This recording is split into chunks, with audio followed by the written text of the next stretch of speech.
In today's video, we're gonna be going from this to this. What is going on YouTube, and welcome back to the channel. In today's video, I'm gonna be showing you guys how to get full screen Apple CarPlay on your BMW. Now, this is assuming that you already have Apple CarPlay. This is not gonna be like if you don't have it, it's gonna add it to your car. No, this is if you have it and it's at half screen. I'm gonna show you how to make it full screen. It's gonna be super easy. All you need to do it is BimmerCode. You don't need some fancy like coding software or anything like that. I should also note this isn't gonna be a detailed tutorial on how to use BimmerCode. This is gonna be me assuming that you already know how to use it, but I'm gonna be showing you exactly where in BimmerCode you can find it because it is in expert mode, so it's not too intuitive. But yeah, with that said, guys, we're gonna try to keep this video short and sweet.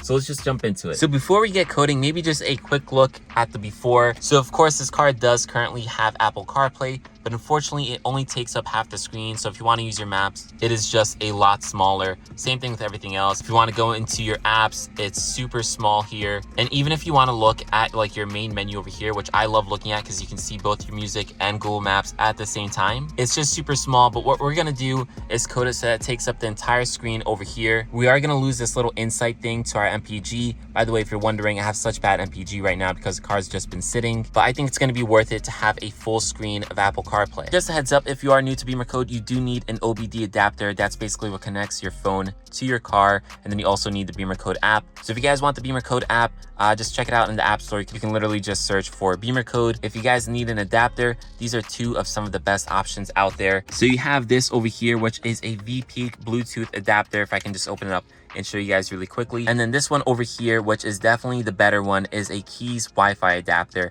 So now the main difference between these two is this one's going to have a lot more capabilities. So typically this VP Bluetooth adapter is a little more limited on the G chassis cars, but I did confirm this feature that we're going to be going through today is actually available even on this adapter here. So if you have a G chassis car, this adapter should still work for this specific reason, but just note that it's probably not going to work on everything in BimmerCode, whereas this adapter will. Not only that, this adapter is literally like 10 times faster, guys. So now I'm going to show you guys where to find this feature in BimmerCode. Also, while going through this, I am using the Keys Wi-Fi adapter, so I'll actually try not to skip through the loading screen so you guys can see just how fast this adapter is and kind of give you like some reference if you guys been using the Bluetooth adapter. But anyways, with that said, you want to get yourself connected, and then once you're there, you want to go into head unit. So as you guys saw, that loaded super quick, literally was not sped up or anything. But anyways, once you're there, you want to go into expert mode down on the left bottom over there. It's going to give you a warning. You want to just accept that. Now, once you're there, you want to just drag down a little bit to reveal the search menu. And in the search, you want to just type in CarPlay. So once you do that, you'll see CarPlay full screen. That's what we want. So just click on that, press on active, the very first option. Then you just want to go back and you want to cancel the search, and it should reveal the code button at the top right there.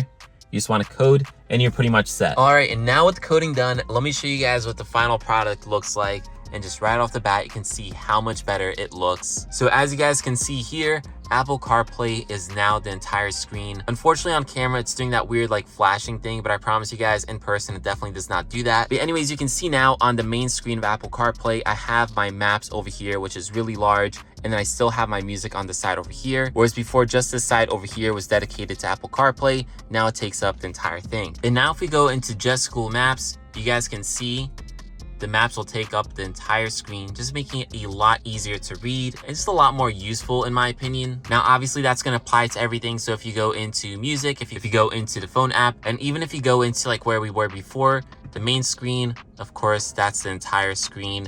And if we go into the apps, you guys will see just how much better it looks. So like that, you guys can see it looks way better. I know it's a simple thing, but overall, it just makes the car look a little more modern, a little more advanced, and a little newer. For me personally, that's the route that I'm going with for this car, my 2017 BMW 330, which is my daily driver.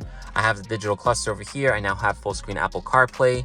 I'm going to be upgrading a whole bunch of other things in this interior, including the steering wheel and the trim and all that type of stuff. So if you guys do want to see that, definitely stay tuned for future videos. But overall, this full screen Apple CarPlay, I think, is a step in the right direction in terms of what I want to do and just in terms of the car in general. I know a lot of people love it, so this is just an easy way to do it yourself, just using BimmerCode. So again, guys, I did this on my 2017 BMW 330i. Just for context, I did upgrade the iDrive system in this car to a more recent version, whereas like on the X3, I actually think it's an older version. So I did try the same method of coding on the X3, and unfortunately it didn't work. Rather than CarPlay being on the left and something else being on the right, it was just like this blank white screen on the right, and I just couldn't figure out how to get rid of it. I did a little more research afterwards, and I found that people with later versions of the iDrive system were able to do it with the same exact way using BimmerCode, but I think just because my car has an older software version, it didn't work. But I'll look into it a little more, see if I can upgrade the iDrive system, and then see if it works that way. So if you guys are in that same boat, you try this out and you get that same thing where it's like still a dual screen, except the right is just a blank white screen. Hopefully I can help you guys out. But for anyone who has a more recent version of iDrive, this should work just fine for you guys. But anyways, guys, with that said, hopefully this video was entertaining or helpful. If it was, make sure you drop this video a like, hit that subscribe button if you haven't already. And with that said, I'll catch you guys in the next one. Peace.